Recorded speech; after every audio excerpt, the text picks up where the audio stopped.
very personal in this. But Nigel has just said the BNP is better known than UKIP, actually, it's way more worse. If Nigel is such a brilliant television presenter, why has this happened? We need to improve our image. That requires all sorts of things. We need to be serious people. That's quite important, by the way. Not just circus performers, we need to be serious people.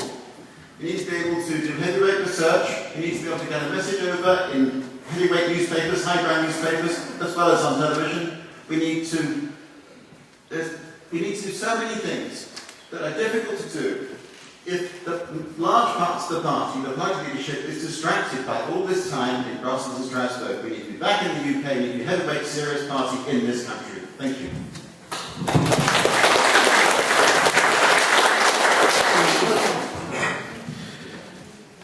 The first thing I'd say is that I observed helping in the Henley by-election, and the BNP beat us in Henley. And I think the key thing is that they knew where their voters were, and they just worked it and worked it. I think we need to, as part of professionalisation, we need to do some research and understand who our voters are better. In Norwich North, the best ever by-election rate we got, nearly 12%. We targeted the council estates, a lot of Labour voters. Don't just assume we're an alternative Tory party. And we've got to do more of that to be more professional.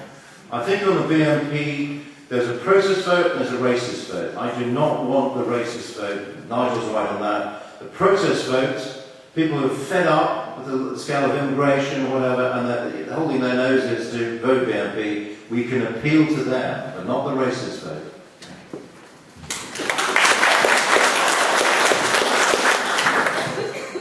Thank you for the candidates, for all of those answers. You know, I believe passionately when we get our campaign right, the BNP don't. And when we get our campaign right, the BNP vote starts to go downhill very, very quickly. And so to move on to our next question from East Parker in Spelthorpe, this one first to Winston Mackenzie. And the candidates may wish to explore the wider issue here than just the specific question, the issue of pan-European political parties. The question specifically is there a danger that the EU will ban national parties? Yes, there is a distinct danger that the EU will ban political parties, particularly ours. And I'm afraid we're in that 22 situation whereby we're not, because we haven't any real policies with regard to getting into Westminster, there wouldn't be a lot we could do about it. This situation with regard to the EU becomes an increasing worry every single day of our lives. Many of us are aware of exactly what's happening, but that is all the more reason why we need to be prepared as a party for Westminster and completely, I wouldn't say completely, but we need to come to a new arrangement, a new deal, a Swiss deal with the EU, which would enable us to operate laterally across the world and across the EU.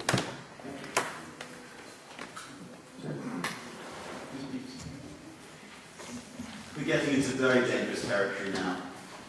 The notion of the European Union banning our political party is quite shocking. And obviously this does remind one of tyranny. The tyrannies of Eastern Europe. There was, by the way, at the party conference, a wonderful talk that I had made up into little discs, which Gerard pointed out that the current leader of Europol, who plans to be European police force a few years from now, is a Hungarian ex-communist. We must get out of the European Union, and this is such a shocking idea that, can I just say, a little warning here that I don't think that the European Union would dare ban us, actually. But what they might well do is stop money in the European Parliament for parties like ours. That's why we must not depend upon the European Parliament for our financial resources and ultimate strength. Thank you very much.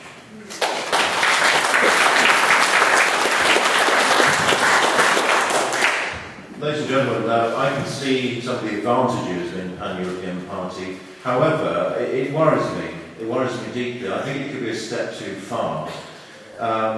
Remember, you know, under Lisbon it mentions pan-European parties as part of this great programme. And what they're trying to do, is like the United States of America, is we'll end up with, you know, like the Republican Party of Georgia, the Republican Democratic Party of Georgia. That's what they want to do to us. And we've got to be very careful if we go into this. We're not compromising ourselves just for money. And I firmly believe this is the kind of decision that must go to the membership, and you, the membership, cannot be overridden on this.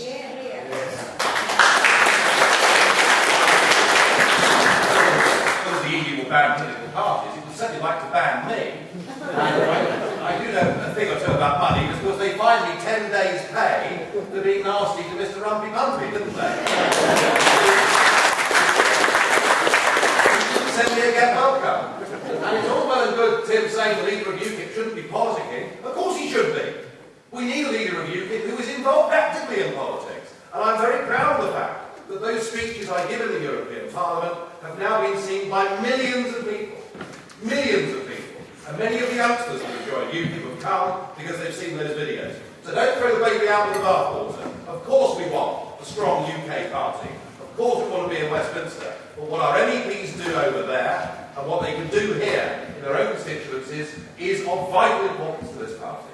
Whether we join an EU political party or not, frankly, doesn't really matter. Although I would point out that Conservatives have launched theirs this week, and their patron and president is Baroness Thatcher, a known person who wants to leave the EU. So if she's not afraid of it, I suggest probably there isn't much to be worried about.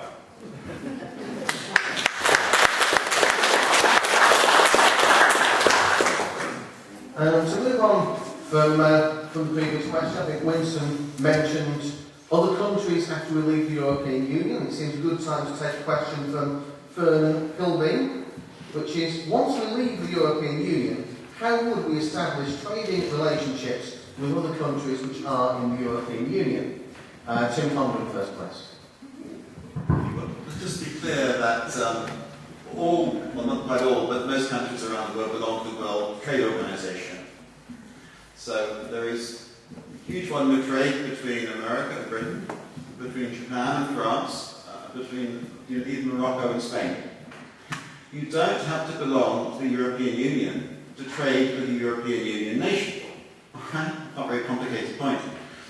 My own preference is actually that we fully withdraw from the European Union when we leave. But there is the option of the European Economic Area, the Swiss deal, and I think that would be a great improvement on where we are today.